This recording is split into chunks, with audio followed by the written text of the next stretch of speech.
All right, so I've already pulled off this trailing arm. It was bent all to hell and back. The wheel was basically going like this, and it was cambered out. So there was no straightening it or anything, and why bother anyway? So the things are slightly different in the trailing arm than the Bug, and I'll show you how. All right, so here's a Bug trailing arm that I had, and then here's the one off the thing. You can clearly see how tall this is and how short this is. So it was somewhere around 1 inch. I'll have to measure it again for sure, but I'm gonna go ahead and slice this one, take it out, lower it down, weld it back up. Because other than that, they're identical. Now this mount here is slightly different than this one, but that's a cosmetic thing. The little snubber, flip these, same principle. So here's the thing snubber, and here's the Bug one. But you can see this is the same. So I'll just put that on the Bug one, and then I'm gonna shorten this, and it'll be good to go. Because trying to find those is like good luck. Anyhow, back at it. All right, so you can see how much I took out of there. And now, you can see they're kind of a mirrored image. So what I did, I took the tape, put it down, drug it with a Sharpie to get a nice clean line, and then I took my little 3-inch cutoff wheel here and just kind of scribed it with that coming down. And then I offset it so that it would only line up one way when I move this down to make sure I had everything clocked just right.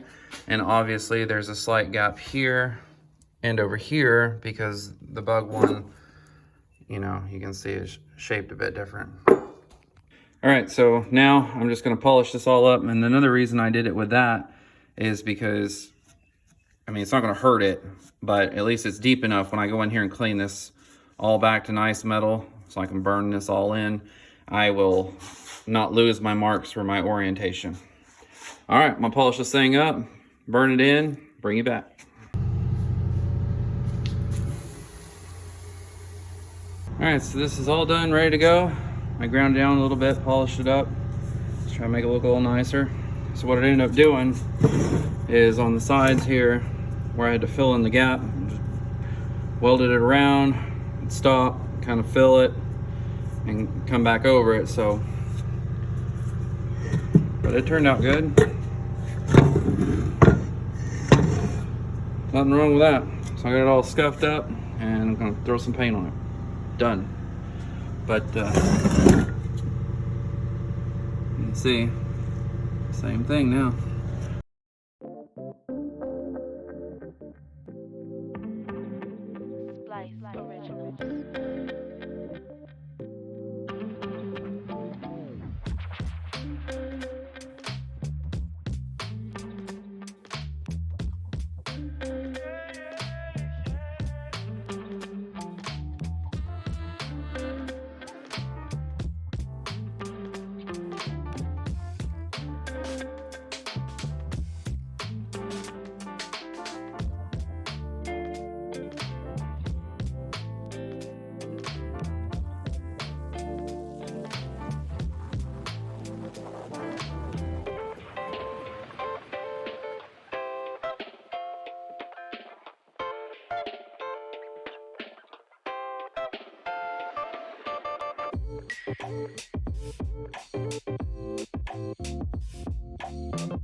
So I flipped the pan back down to finish touching up the areas I couldn't get to standing on the side, and forgot to take a picture of the bottom beforehand, but that's fine. You can see it here.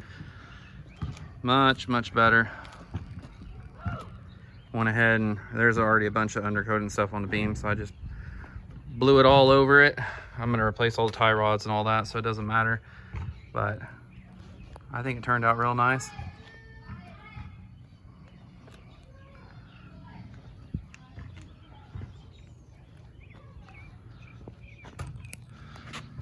Kind of show under here from, you can see the texture there, it picks it up nicely.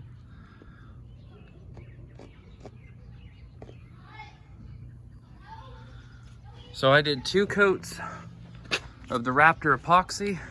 I waited about an hour and a half, it said an hour minimum, before you could top coat it with the Rhino or the Raptor liner. And then this is 4 bottles of the Raptor liner on here. And it's good and thick.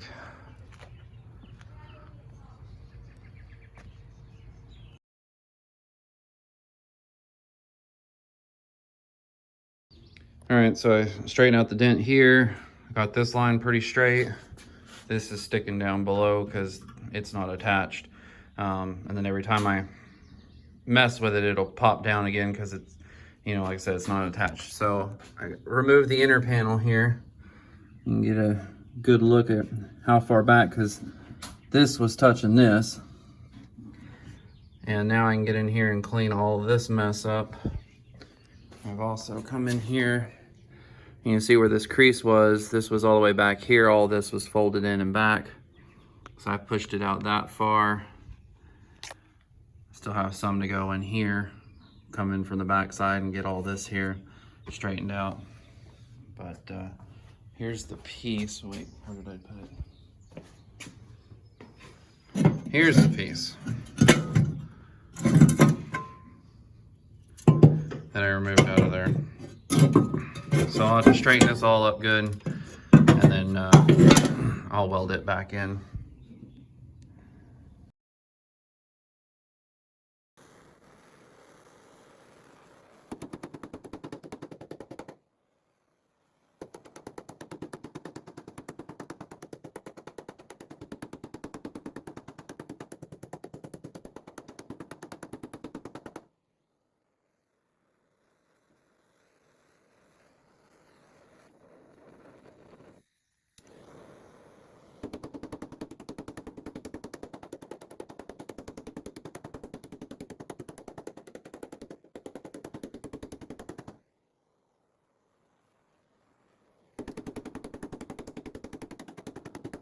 Okay, so you saw I was using the torch and the hammer there and get it to here. You can see it's a little low right in here. I'll get in here with the Unispotter and I'll pull that up and hammer it, but you can see how much better it looks otherwise.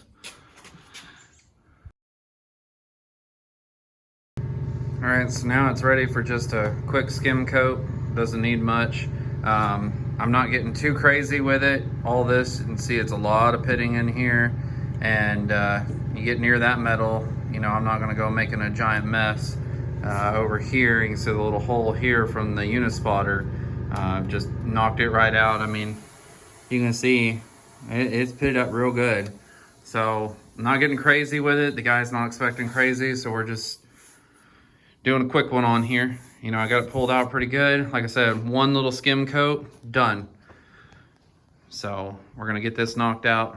Like I say though, this isn't, you know, like full on show build or anything like that. This is just get it looking good, quick, cheap, and that's what we're doing. All right.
he's on his way home with it right now.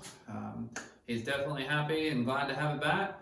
So on to the next. I'm going to do the paint on these parts, the motorcycle parts, jet ski parts, knock those things out, take a quick break for a second because I'm just getting a little burned out. Just 7 days a week stuff will wear you down. Then, after my quick break, back onto the Ghia. I talked to him the other day. I believe he's ordering metal for it right now. So that should be ready to go. And then I'm gonna do something a little bit different than what I've been doing. I have a 66 sunroof bug that I'm gonna build and sell. So stay tuned for that. And if you're looking for a nice bug, it's gonna be all lowered down and I'm gonna paint it and do all that, but it'll be affordable. It'll be in the 15,000 or so range. So nothing, real crazy or anything. So if you're in the market for a bug, stay tuned. There'll be one coming up here in the near future. All right, as always, if you haven't subscribed yet, please subscribe to the channel. Leave a like, it helps me out. I definitely appreciate everyone that has subscribed already and continues to watch. So I'll see you next time.